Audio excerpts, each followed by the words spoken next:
Everyone, আমি প্রিয়াঙ্কা। আমার এই চ্যানেলে তোমাদের সবাইকে স্বাগত।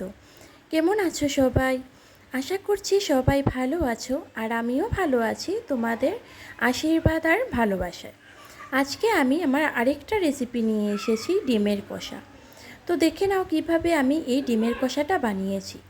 প্রথমে ডিমগুলোকে সেদ্ধ করে নিয়ে ডিমগুলোর থেকে এগশেলসগুলো আলাদা করে নিলাম, আর ডিমগুলোকে আলাদা করে নিলাম। আর ডিমগুলো সেদ্ধ করার সময় অল্প নুন দিলে ভালো করে ডিমগুলো সেদ্ধ হয়ে যায়।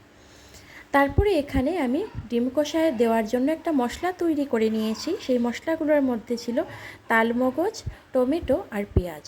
তালমগজগুলো আগে থেকে ভিজিয়ে রেখেছিলাম। তারপরে তালমগজ, টমেটো আর পেঁয়াজ কুচি এগুলো সব পেস্ট করে নিয়েছি। পেস্ট করে এখানে কড়াইয়ের মধ্যে অল্প তেল দিয়ে তালমগজ, টমেটো আর পেঁয়াজের যে পেস্টটা বানিয়েছিলাম ওই পেস্টটা দিয়ে দিলাম।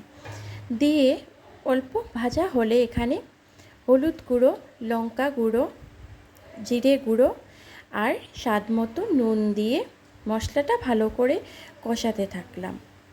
মশলাটা কষানো হয়ে গেলে খেয়াল রাখতে হবে মশলা থেকে যতক্ষণ পর্যন্ত না তেল ছাড়ছে ততক্ষণ পর্যন্ত মশলাটা কষাতে হবে।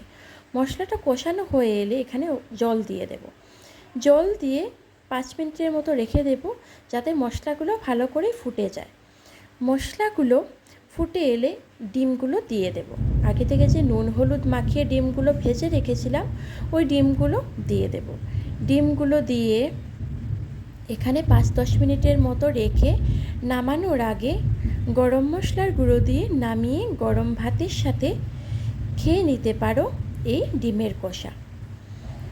বন্ধুরা, তোমাদের যদি আমার এই রেসিপিটা ভালো লেগে থাকে তাহলে লাইক, শেয়ার অ্যান্ড সাবস্ক্রাইব অবশ্যই করো, আর আমার পাশে থেকে আমাকে এগিয়ে যেতেও সাহায্য করো তোমরা। বন্ধুরা, তোমরা যারা আমার এই চ্যানেলে ভিজিট করেছো বা পরবর্তীতে ভিজিট করবে, তোমাদের সবাইকে অসংখ্য ধন্যবাদ। বন্ধুরা, তোমরা তো অনেক রকম ডিমের কষা খেয়েছো, এইভাবে একবার বানিয়ে খেয়ে দেখবে, একদম অন্যরকম স্বাদ, আর খেতেও খুব ভালো লাগবে এই ডিমের কষাটা। আর এইভাবে ডিমের কষা বানিয়ে ঘরোয়াভাবে তোমরা যে কোনো সময় বানিয়ে খেয়ে নিতে পারো, একদম সহজভাবে ঘরোয়া উপকরণ দিয়ে।